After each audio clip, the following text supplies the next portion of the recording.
संपत कळसकर, राहणार तांदळी, तालुका शिरूर, आमच्या जिल्हा पुणे.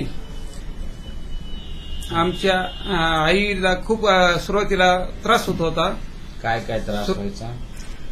त्रास म्हणजे असा की 8 दिवसाला ऍडमिट करावं लागायचे आणि नंतर दौंडला नेऊन मोठ्या हॉस्पिटलमध्ये मणक्यात इंजेक्शन वगैरे द्यावं लागायचं आणि त्याच्यात एक 8 दिवस जरा बरं वाटायचं आणि नंतर परत 8 दिवसांनी परत ऍडमिट करावं लागायचं.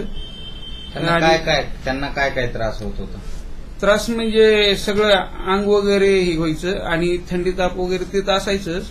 अंगदुखी, सांधेदुखी, पूर्ण त्रास व्हायचा. म्हणजे काहीच करता येत नव्हतं. 8 दिवसाला कम्प्लीट ऍडमिटच करावं लागणार.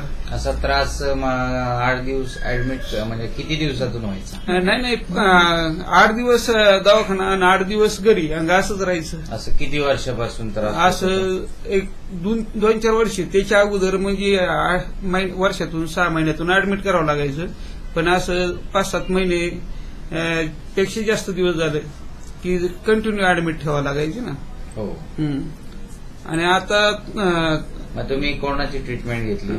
डॉक्टर प्रमोद रोडे यांची ट्रीटमेंट चालू केल्यापासून एकदम व्यवस्थित हे व्हायला लागलं. सुरुवातीला 8 दिवसाच्या गोळ्या चालू केल्या. नंतर 1 महिनाभर ज्यावेळेस ही ट्रीटमेंट चालू झाली त्यावेळेस व्यवस्थित गुण येऊ लागला आणि 6 महिन्याच्या आत एकदम आईला क्लिअर होऊ लागलं. मग तिथून पुढे आईला ऍडमिट वगैरे तर नाहीच, पण आता 8 दिवसाची औषधं जरी घेतली तरी ती आई महिनाभर 2 महिने म्हणलं तरी वापरते. त्याच्यावरच गुण येऊन जातोय.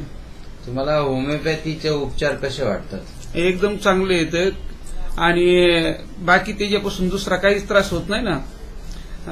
साईड इफेक्ट अजिबात नाही.